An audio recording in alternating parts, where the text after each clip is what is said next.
folks, welcome back to Gale Force Winds. My co-host Jackie is getting on a plane, so second best is on in the chair right now. We are on day 3. It has been an amazing show. Today is sponsored by Roth Loxton. We are happy to have thought leadership sponsors, but we're also happy to have people willing to sit in the chair. This is like the dentist chair. All right, Curtis is what I tell people.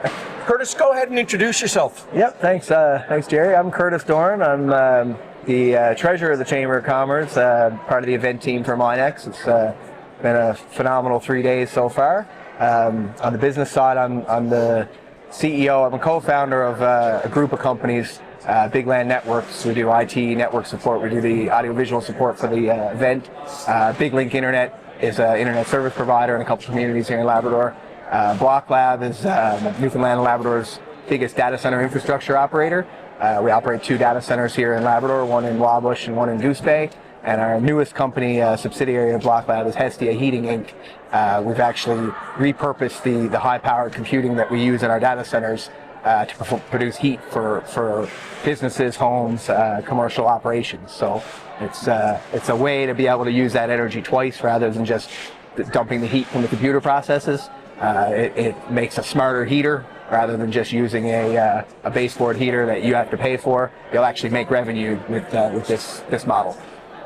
Listen, when Dave spoke yesterday, I was blown away by what you guys are doing.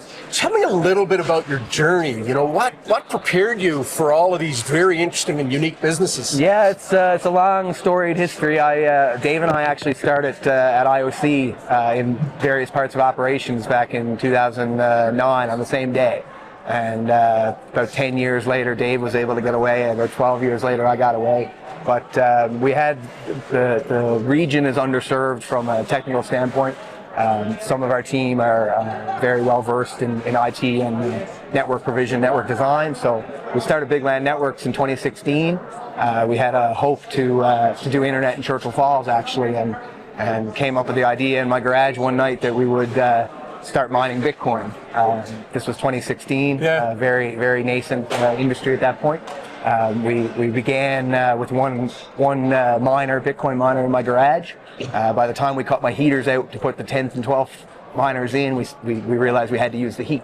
So we built a ducting system, and today that garage is still heated by this equipment. So as we eventually won an RFP through Nalcor and put internet in Churchill Falls, continued to grow the Bitcoin side of things, the data center operations, applied and received power, built infrastructure in the 2 communities here, Labrador West and Goose Bay, and all that while we were like, we could use this heat for benefits for more than just our own computing. So Smoky Mountain Ski Lodge, we installed the first heaters there in 2019. Designed, basically our engineer designed them, we built them, installed them, and then began patent work on our technology. So about 2 years ago, we received our first patent on our commercial industrial furnace, where we can install this furnace in a business. We're replacing heat, we're not adding any extra load. We actually replace the heat, we install, we maintain, we get the computing revenue, they get free heat. So basically it saves businesses.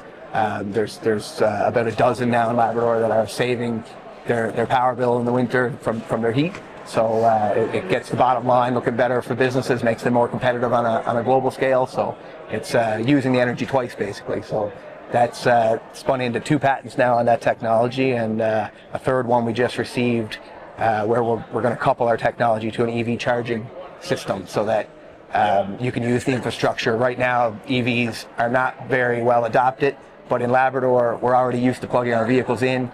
The second vehicles here, I think you will see more uptake in EVs, but the charging network needs to be proliferated more. But people don't maintain them because people aren't using them. You get that chicken and egg scenario. So with our system, we can install this unit. The heat from the unit will keep the charger from freezing up. We'll know it's online. If somebody pulls in, the charger, the furnace will ramp its power down for the charger to ramp up. You drive away, we go back to using the computing. So it's a maximization of the infrastructure rather than 1% of the infrastructure being used at any given time because nobody's charging. So it's one of those things where we can proliferate a network where we don't necessarily need you to charge because the business case can stand on its own. Happily, we'll let people charge on our network, and hopefully that we'll see a proliferation of more adoption of EVs. So, Curtis, you grew up in Labrador City? Yeah, born and raised. Yeah. When you were a young fella, did you have any inkling that you would be involved in such interesting technologies? If you told me 10 years ago I could tell you about kilowatts and voltage and the things I know now, I wouldn't have believed you. But I did do a business degree at Memorial University, and the 12 years I had IOC on equipment, I started to wonder if I had wasted that education a little bit. But everything comes for a reason, and our understanding and my exposure to the operations of the mine gave me that ability to see that there's more to it than just being the worker. The management side of things takes a lot. So our group of companies started with a bunch of friends who had an idea, and then in Labrador you end up wearing many hats. So not a lot of work to be done, and not a lot of workers to do it. So we spiraled out from one thing we're good at, and then more opportunities came along, and we just run with it. So I've got about 5 spare minutes a day. If you got any other ideas, I'd certainly think about it. Listen, it's a very inspiring story. I'm going to ask you to switch hats because you wear a lot of them. You give back to the community. On your card here, it says Labrador West Chamber of Commerce Treasurer. Yep. Tell me a little bit about the Labrador West Chamber of Commerce, and then this show, Minex 2025. Sure. So the Chamber of Commerce has been around a long time. I've been a member now, a board member for the last 4 years. Starting with secretary and then treasurer for the last couple. A lot of opportunities in Labrador West. A lot of businesses need that representation. Generally, with the very large companies, the IOCs, etc., you kind of can get swallowed up in it all as a small business or medium-sized business. So the chamber really does well to advocate for all sizes and try to get people in the right places. So Minex, the Lab West Summit that we had last year, these things bring people together like we're seeing this week, and each year that we put off the event, it's getting bigger, getting better, more well-oiled, and really you get the conversations to happen that need to happen with what's coming in the future for each of the mine site developments and expansions, along with the Churchill River deal that's in talks.